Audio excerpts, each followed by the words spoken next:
السلام علیکم۔ آج ہم فرسٹ ایئر کی جو سیکنڈ پیپر ہے نظم نگاری، اس میں پڑھ رہے تھے خواجہ حیدر علی آتش، اور خواجہ حیدر علی آتش کی ایک غزل مکمل ہو گئی تھی۔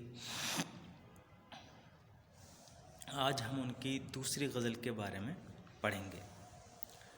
اس سے پہلے ہم کچھ مشکل الفاظ ہیں ان کے بارے میں جانیں گے، کہ جیسے زخم شہیداں یعنی شہیدوں کا زخم یا مقتول کے زخم۔ کوہ کن پہاڑ کھودنے والا، یا جس کو ہم فرہاد بھی کہتے ہیں۔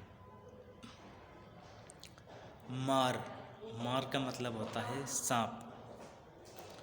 مسدود کا مطلب ہوتا ہے بند۔ جادو کا مطلب ہوتا ہے جادہ کا مطلب ہوتا ہے رستہ۔ پیرہن کا مطلب ہوتا ہے پوشاک جو ہم پہنتے ہیں، کپڑے۔ تکلف کرنا یعنی شرم کرنا۔ کبک دری یعنی پہاڑی چکور، یہ ایک پرندے کا نام ہے۔ غربت یعنی پردیس ہے۔ یہ غربت غریبی کو بھی کہتے ہیں، لیکن یہاں پر اس کا مطلب پردیس ہے۔ کیف میں یعنی شراب کا نشہ۔ غنچۂ دہن یعنی معشوق، یعنی چھوٹے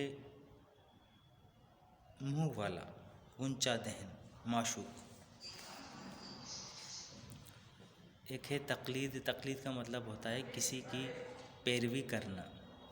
یاسمن کا مطلب ہوتا ہے چمیلی کا پھول، یعنی یاسمین چمیلی کا پھول۔ خسرو کا یہ ہے خسرو، یہ فرہاد اور جو شیری تھی اس شیری کا باپ کا نام خسرو ہے۔ کمال دوستی کا مطلب ہوتا ہے گہری دوستی، یا وحشت کا مطلب ہوتا ہے دیوانگی۔ تو یہ مشکل الفاظ ہیں۔ اس کا مطلب ہے، آتش صاحب کہتے ہیں، فریب حسن سے گبرو مسلماں کا چلن بگڑا، خدا کی یاد بھولا شیخ اور بت سے برہمن بگڑا۔ یعنی حسن کے فریب نے ایسا جادو کیا ہے کہ اس سے ہر انسان کا چال اور چلن، رنگ ڈھنگ سب کچھ بگڑ گیا ہے۔ جیسے کہ مسلمان جس طرح سے خدا کو یاد کرتا ہے، شیخ جس طرح سے، امام جس طرح سے خدا کو یاد کرتا ہے، نماز پڑھتا ہے، اور برہمن جس طرح سے بت پرستی کرتا ہے مندر میں جا کر، تو یہ دونوں ہندو اور مسلمان دونوں اپنے جو کام تھا، اپنے معبود کو یاد کرنے کا جو ان کو کام تھا، وہ سب بھول گئے ہیں۔ کس کی وجہ سے؟ فریب حسن کے فریب کی دغا بازی کی وجہ سے۔ قبائے گل کو پھاڑا جب میرا گل پیرہن بگڑا، بن آئی کچھ نہ گنچے سے جو وہ گنچہ دہن بگڑا۔ قبائے گل یعنی ہوتا ہے پھول۔ پھول کے اوپر جو قبا ہوتی ہے، جس طرح سے ایک کلی جب گنچہ بن جاتی ہے، پھول ہوتا ہے، پھول بننے سے پہلے ایک کلی ہوتا ہی ہے، وہ پھول بنتا ہے، اور پھولوں کا جو پورا جو سموہ ہوتا ہے، پھولوں کا جو پورا جو ایک بہت سارے پھول مل کر جو پھول جھڑی بناتے ہیں، جس کو ہم اردو میں غنچہ کہتے ہیں، یہ جس طرح سے ایک کلی جب بہت سارے پھول بن جاتی ہے، پورا بڑا پھول بن جاتی ہے، غنچہ بن جاتی ہے، تو اس کا لباس ہرا کھول یہ پھٹ جاتا ہے اور کلی اپنا وجود ختم کر دیتی ہے۔ یعنی کہ کلی کو اپنا وجود پہلے ختم کرنا پڑتا ہے، تب جا کر وہ پھول بنتی ہے، پھولوں کا غنچہ بنتی ہے۔ اسی طرح سے جب معشوق یعنی غنچہ دہن، اسی طرح سے جب معشوق بگڑتا ہے، جب معشوق کسی بات پر کسی وجہ سے بگڑ جاتا ہے، تو وقار بھی مجروح ہو جاتا ہے اور وہ کمبلا جاتا ہے، وہ بگڑ جب معشوق بگڑتا ہے تو گنچا کا وقار بھی مجروح ہو جاتا ہے، گھائل ہو جاتا ہے۔ اس کا جو وقار ہوتا ہے وہ جتنی سادگی سے، جتنی اچھائی لیے ہوتا ہے، ایک بار جب معشوق بگڑ جاتا ہے تو اس کے ساتھ اس کی جتنی بھی اچھائیاں تھیں، جتنی بھی ان کی اچھی فطرتیں تھیں، وہ سب چیز بھی بگڑی ہوئی نظر آتی ہے۔ اگلا بند ہے، نہیں بے وجہ ہنسنا اس قدر زخم شہیدوں کا، نہیں ہے بے وجہ ہنسنا اس قدر زخم شہیدہ کا، تیری تلوار کا منہ کچھ نہ کچھ اس تیغ زن بگڑا۔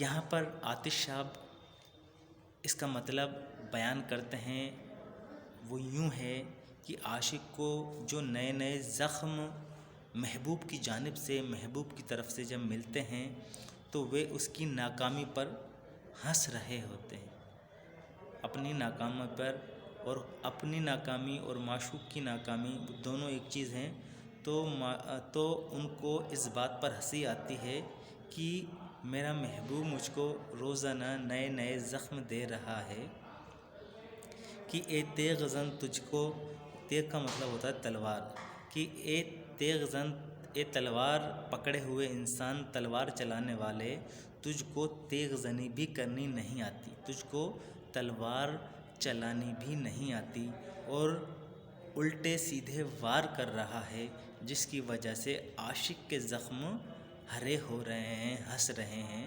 یعنی کہ اگر آپ کو عاشق کے لیے بول رہے ہیں، اگر آپ کو مارنا ہے تو سیدھا ایک بار میں قتل کر دیجئے، یہ آپ جس طرح سے تلوار زنی کر رہے ہیں، اس تلوار زنی سے اس کے معشوق کو زخم لگ رہے ہیں، اور زخم وہ ہرے ہو رہے ہیں۔ تو اس طرح سے اگلا بند ہے ان کا کہ تکلف کیا؟ تکلف کا مطلب ہوتا ہے تھوڑا شرمندگی محسوس کرنا۔ تکلف کیا جو کوئی جاں شیریں پھوڑ کر سر کو، کوئی جاں شیریں، شیریں کا مطلب ہوتا ہے میٹھا یا مٹھاس، ایسا تکلف کیا جو کوئی جاں شیریں پھوڑ کر سر کو، جو سر کر پھوڑ کو شیریں نکال لے، جو غیرت تھی تو پھر خسرو سے ہونا کو کن بگڑا۔ یعنی شیریں نے یہاں پر، شیریں جو شیریں فرہاد کا قصہ ہے، یہاں پر شیریں نے اپنے سر کو پھوڑ کر شرم کی وجہ سے جان دے دی تھی، تو اس کی موت کی خبر سن کر اگر کوہکن یعنی فرہاد کے اندر تھوڑی سی بھی ہمت ہوتی تو پھر وہ خسرو یعنی شیریں کے باپ سے ناراض ہوتا، اس کے پاس جاتا، جس طرح سے یعنی جس کی طرف سے فرہاد تک غلط خبر پہنچی، لیکن ایسا نہیں ہو سکا، اس نے بھی اپنی جان دے دی۔ یہ شیریں اور فرہاد کا یہاں پر جو قصہ بیان ہوا ہے، وہ ایک جب کسی شعر کے اندر، اشعار کے اندر، غزل یا نظم یا کسی بھی چیز کے اندر کوئی ہم قصہ بیان کرتے ہیں، جیسے یہاں پر شیریں اور فرہاد اور خسرو، ان کا قصہ بیان ہوا ہے کہ کسی نے یہ غلط خبر پھیلا دی تھی کہ شیریں نے آتم ہتیا کر لی ہے، شیریں نے اپنے آپ کو ختم کر لیا ہے، تو اس کی پختگی کے لیے، اس کو جانچنے کے لیے فرہاد کو شیریں کے گھر جانا ہوتا، شیریں کے جہاں جاتا اور خسرو سے بات کرتا اور پورے معاملے کی تہہ تک جاتا، تحقیقات کرتا، لیکن ہوا کیا کہ شیریں کی جو غلط خبر تھی اس کے مرنے کی، اس سے فرہاد اس طرح سے پریشان ہوا، اس طرح سے وچلت ہوا کہ اس نے بنا کس جان پہچان کیے، بنا جانے، بنا تحقیقات کیے، بنا خسرو سے ملے،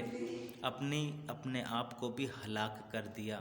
اور اس طرح سے شیریں اور فرہاد کا قصہ جو تھا، ان کی محبت تھی، ان کی عاشق اور معشوق کی جو کہانی تھی، جو بہت ہی فیمس ہوئی تھی، اس نے اپنے آپ کو، دونوں نے اس طرح سے ایک دوسرے کو ہلاک کر دیا۔